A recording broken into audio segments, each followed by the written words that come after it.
stop the counting.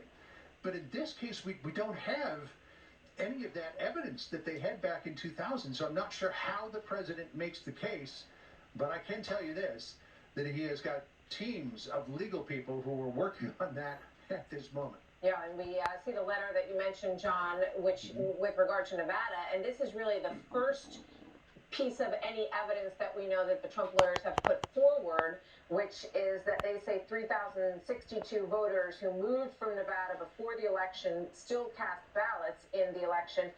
They do not attach those lists here of who those voters are, proving that they did actually place a ballot, but that's the kind of thing that you would need to see in large numbers in all of these places to would have to affect any kind of impact. It would have to affect the spread in those races. Right now, the Nevada lead for Joe Biden is 11,438. If I could just add to that, I'm told that there are thousands more names that will be submitted to the district attorney in Clark County as well. I have not seen that list. Someone is working on a redacted version of it that I hope to get at some point, but they do say that they have thousands of names. They're starting off with a tranche of 3,000 names. There will likely be thousands. What you're witnessing is Fox News officially turning against Trump. So we hope to see more about that as this case begins to unfold. Yeah, I mean, that's the kind of thing you need to see. That's actual evidence of the kind of things that are being suggested. What you're witnessing is Fox News officially turning against Trump. Mara Liasson, national political correspondent, National Public Radio, and Bill McGurn, columnist for the Wall Street Journal. Okay, Mara, your thoughts on what you just heard from the President of the United States? Yeah. Well, what I just heard was a lot of charges.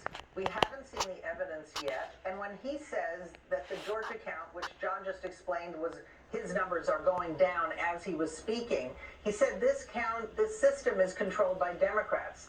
The governor and the Secretary of State, and the Secretary of State is in charge of the voting machinery, are both Republicans. And if there was the kind of massive fraud and irregularities that the president talks about, you'd think that Brad Raffensperger and Governor Kemp would be looking into it or raising the alarm bells. What I'm surprised by is the utter silence on the part of the Republicans, really, who aren't echoing the president's claims. Not even Vice President Pence has been charging the same thing. So he's got a ton of lawyers, a lot of money to bring these cases. Go forward. What you're looking at is the Republican Party also turning against Trump. Yeah. Bill Bennett? And that's what we're waiting for.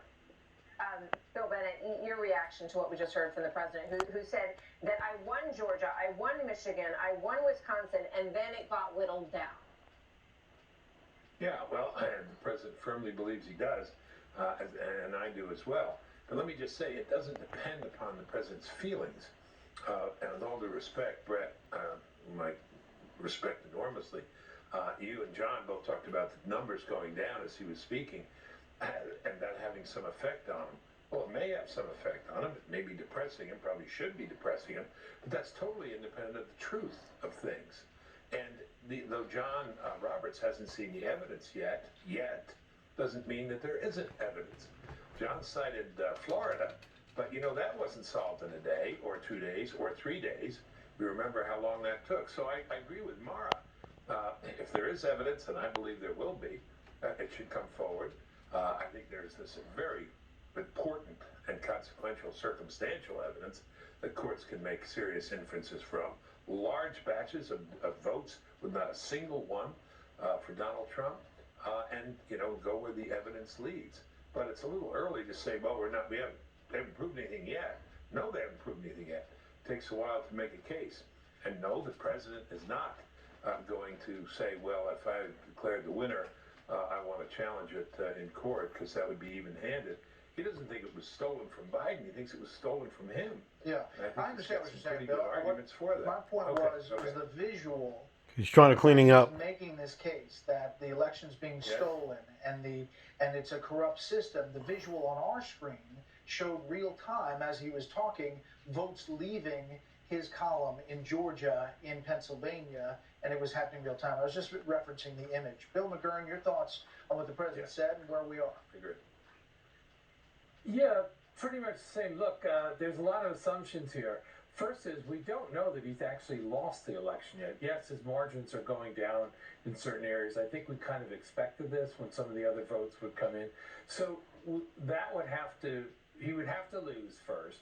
I think not only would he have to show evidence of widespread fraud, it would have to be the margin, not only in his state, in the state that he's alleging, but in enough states where it would make a difference to the election, right? I mean, it would have to be. So there's a lot of hurdles. I would say that the way the president spoke did seem to signal he was not confident that he would maintain his margins and that he would end up in court. I'd also add, I'm very confident the Supreme Court would do the right thing.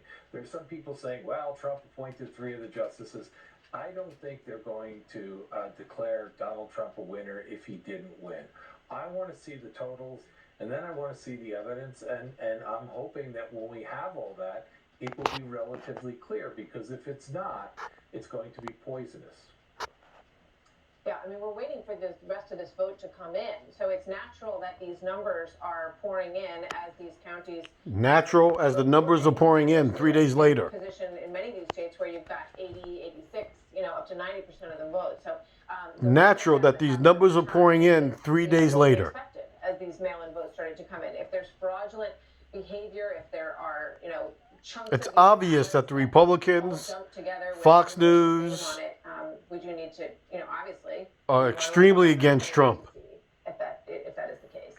Some counties do a separation, I'm told, and they sometimes put those into the system as they're counting them for each county. Now they're justifying Part of the system. Listen, we're looking into everything that's being done. We just haven't seen, besides the specifics out of Nevada, The justifying of the people who've moved out. Right. We haven't seen the specific Which allegations. is interesting. Thank We'd you like to very know more. much. Yeah, Wow. Thank you, guys.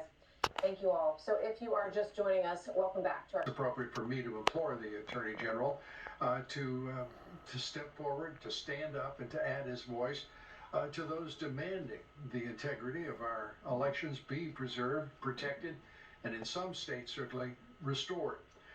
The Attorney General, William Barr, is too good a man, too good an Attorney General, not to be at the forefront of his department's responsibilities that insist on a true and honest election. And as anyone can see, we are far from that tonight. Joining me now, former Congressman, former Chairman of the House Oversight Committee. Democratic, standards by Hillary Clinton. I covered that whole campaign. She was giving speeches, he's just unacceptable, to say nothing of the deplorables comment. But the fact is, he was just not judged by the Democratic establishment to be acceptable. And look at all the norms he's broken in the last 4 years. It's just unacceptable, Dan. Unacceptable. But what she's trying to say is that it's unacceptable to them. And this is an important point, because I don't think people get this. If Ronald Reagan were president right now, they would deem him unacceptable. They deemed George W. Bush one of the nicest guys ever, somebody who didn't get down and dirty and fight like Donald Trump does, and they compared him to Hitler like most of his presidency. This is how the left is. They basically consider being conservative unacceptable. Yeah, and we kind of talked about this, but over at CNN, they're blaming everyone but their own network for botching the election. It's pretty fun to watch. Roll tape. Democrats had expected this blue wave, right? They talked about it in the polls. They talked about the Senate, as I just said. They didn't have to defend many seats. They had a lot of seats up that were competitive. They expected to take the Senate, and that is not what we are seeing at all. These seats are too close for comfort for many Democrats. These are some Democrats that I think national Democrats had expected to survive and may not survive this cycle. So a lot of soul searching, I think, for Democrats about what happened here. And they never want to take accountability. It's not their fault. It's everyone else's fault. Yeah, it's the new slogan instead of physician heal thyself, journalist blame somebody else. It's total madness, and we've seen the coverage in the past couple days where they're just totally outraged about the possibility of recounts, and they're upset that President Trump has the audacity to challenge the voter fraud concerns that he has in some of these states, rightfully so. I mean, there's been a lot of funny business going on in some of these states, if you will, and Trump had been worrying about it for months. This is an election, a process that we've never seen before because of the coronavirus. So I think that he has a lot of reason to be out there and speaking loudly and letting know that he's just not going to sit there and take it. Social media sites shut him down. I mean, you get the bias going in where the media helped fix the election. No matter how it turns out, they certainly did their best to fix the election. So did big tech, and then the bias coming out of the election where they wanted to move on and they don't dare challenge it. If you challenge it, you're considered to be somehow violating the rules. Yeah, on a rampage, censoring President Trump like every other tweet. It's really crazy. Well, Dan, we're out of time. Thank you.